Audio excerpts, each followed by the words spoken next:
I'm saying, so your plan for this election was to come to women and say, forget the economy, forget immigration. Roe v. Wade was overturned. It's now a states' right issue as opposed to a federal issue. You thought that was going to be enough? You thought it was going to be enough for you to look at black men and say to black men, you're misogynistic and chauvinistic, and that's the reason why you're not voting for Kamala Harris?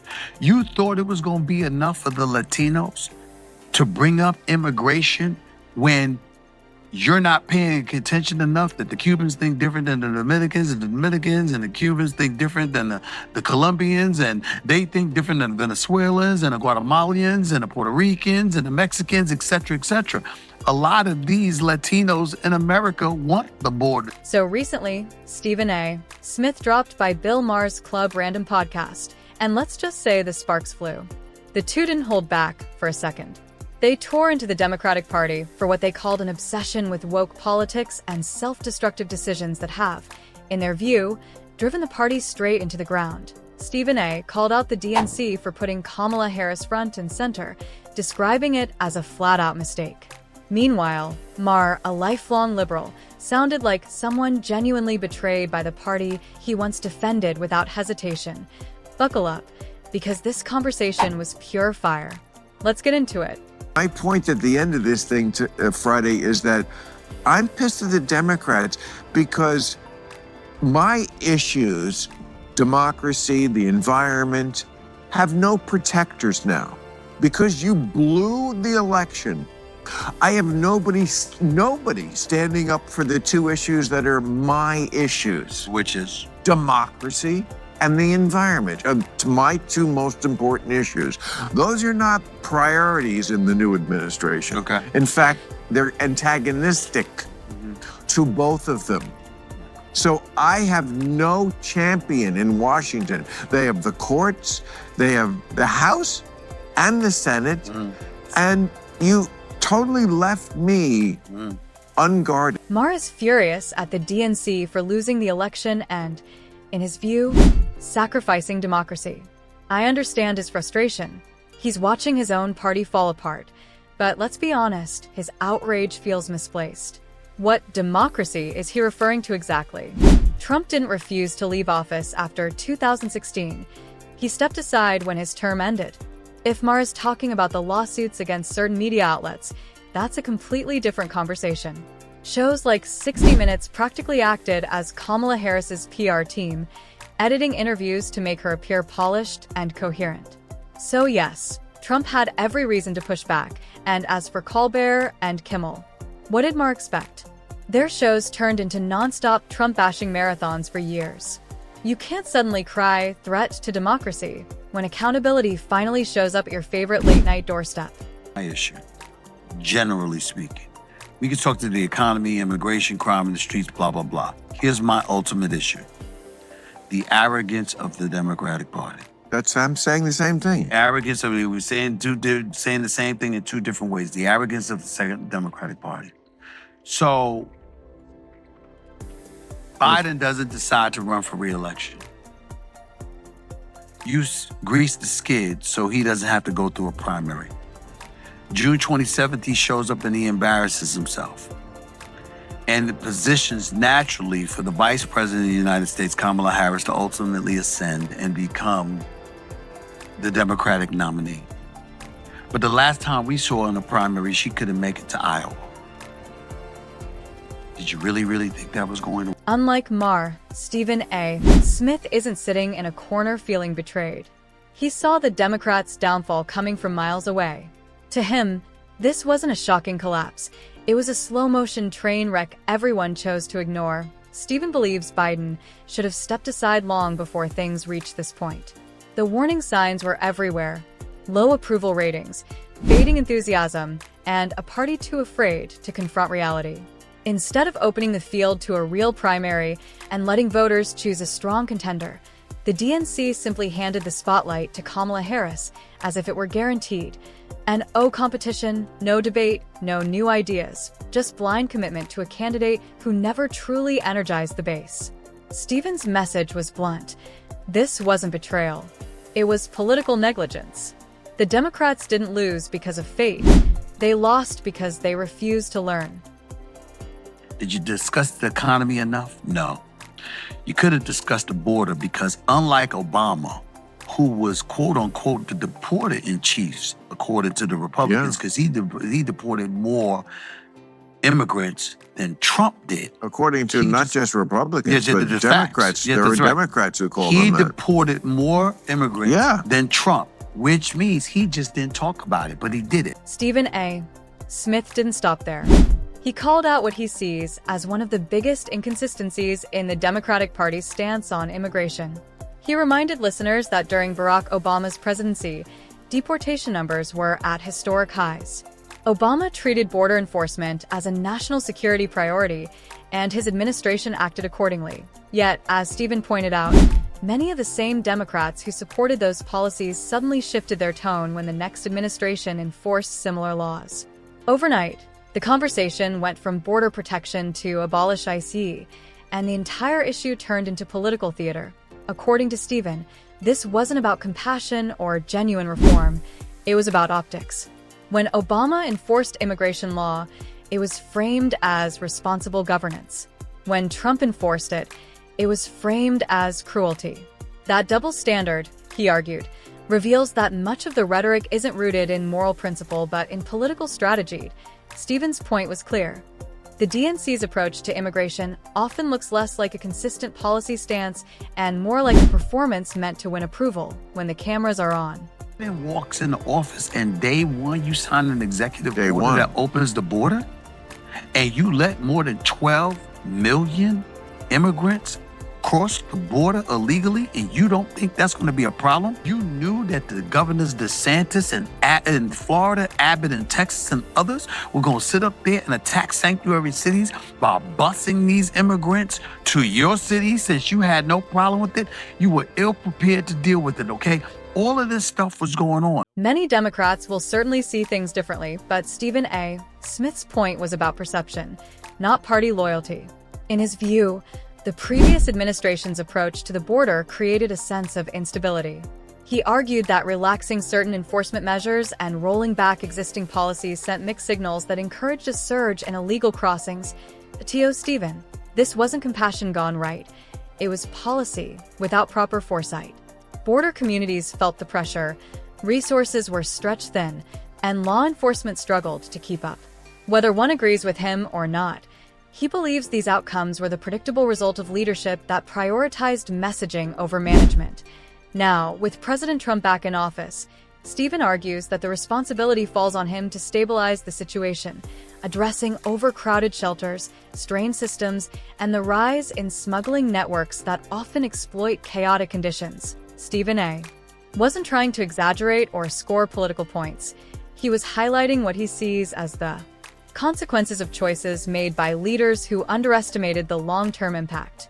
In his eyes, the Democratic Party helped create a crisis it now distances itself from, even as the effects remain impossible to ignore. And so your plan for this election was to come to women and say, forget the economy, forget immigration. Roe v. Wade was overturned. It's now a states' right issue as opposed to a federal issue. You thought that was going to be enough? You thought it was going to be enough for you to look at black men and say to black men, you're misogynistic and chauvinistic, and that's the reason why you're not voting for Kamala Harris? You thought it was going to be enough for the Latinos to bring up immigration when you're not paying attention enough that the Cubans think different than the Dominicans, and the Dominicans and the Cubans think different than the Colombians, and they think different than the Venezuelans and the Guatemalans and the Puerto Ricans and the Mexicans, et cetera, et cetera. A lot of these Latinos in America want the border. And that, Stephen argues, is the core issue facing the DNC today. They stopped listening. Instead of hearing what everyday Americans were genuinely concerned about, the party focused on what it assumed people wanted to hear. Policies became more about signaling than solving, and that disconnect came at a political cost. While Democrats often sounded like they were preaching, Trump positioned himself as someone responding directly to the public's frustrations. Whether people agree with him or not, he tapped into four major concerns voters consistently talk about: the economy, immigration, national security, and America's global strength. Rather than brushing those issues aside, he made them the center of his message, and many voters felt heard. Meanwhile, the DNC stayed insulated, confident in its own narratives, even as longtime supporters drifted away. In Stephen's view, that wasn't just a strategic mistake. It was a slow-motion political collapse caused by ignoring the very people who once powered the party. That you're from California. You were a district attorney here. You were a state attorney general here. You were a senator representing here. And you didn't know that the Latinos were going to say, yo, we don't like open borders? You didn't know that? Yeah, And so I'm looking at it and I'm saying all of these things are going on. All of these things are going on. And your argument essentially was, you didn't say it, but this is essentially your argument. It's her turn. According to many critics, the Democratic campaign missed the mark by focusing more on messaging than on substance. Instead of presenting a detailed policy roadmap or a clear vision for the future, the party often framed support for Kamala Harris as something voters were simply expected to give. To a lot of people, that didn't feel like leadership. It felt like overconfidence. Voters were looking for concrete plans on the economy, immigration, and national direction, but many felt they didn't get enough clarity from her campaign.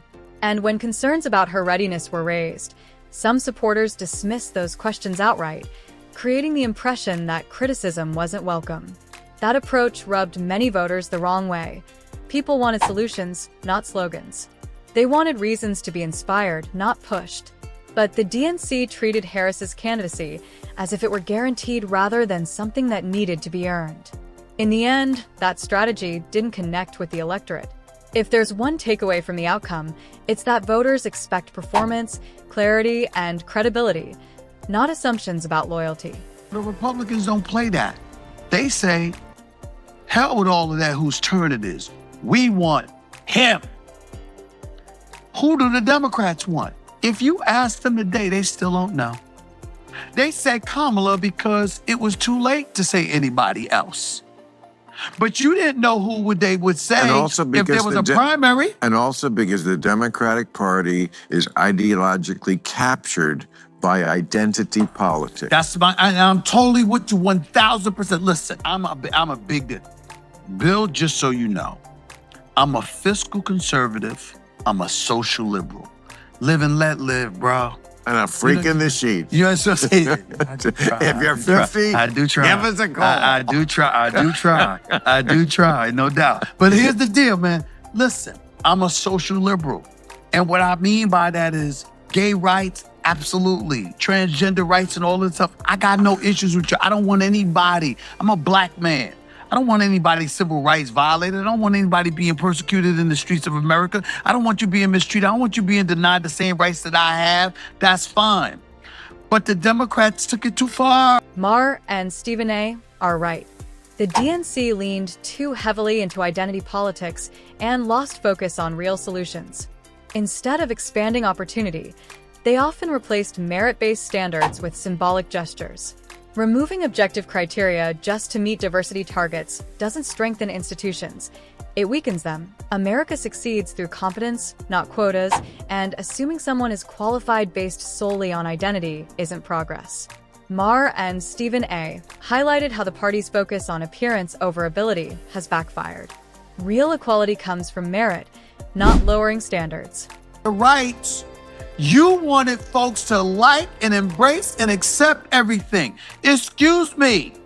There are some people that, guess what? They might watch prostitution, but they ain't with them. Strippers, but they ain't messing. It's all right. Do you? But I don't want it in my face. You got people that think like that. And knowing that that's the reality, and knowing that that doesn't even make up 1% of the population, you are caught on tape, if you're Kamala Harris, saying, quote, I'm for transgender operations for prisoners? You didn't think Trump was going to use... Maher and Stephen A. pointed out that some far-left ideas crumble under scrutiny. They may sound compassionate, but ignoring common-sense limits can harm society.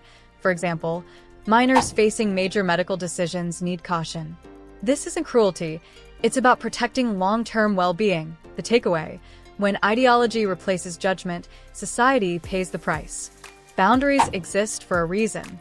Then, like, this is why I say I voted for Kamala Harris, but I can't deny that strictly from a campaign perspective, Bill, he was the better candidate because he played to his constituents. In their defense, they had a meeting and they decided that free for murderers was a good slogan. Okay.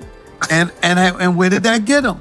Because in the end, when you trying to pay your bills, but here's the and you got peace in the streets that you worried about, you're not going for that. Here's the silver lining. You're trying to win. I think the election showed we're much less racially tribal than we thought we were.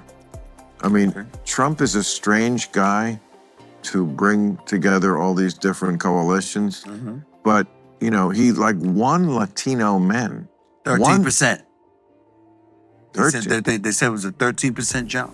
Oh, okay. Well, whatever Latino it was. Votes, and a 5% jump in the black vote, and even more of that amongst black men. Trump broke new ground by speaking directly to what Americans truly care about: a strong economy, safe neighborhoods, and secure borders.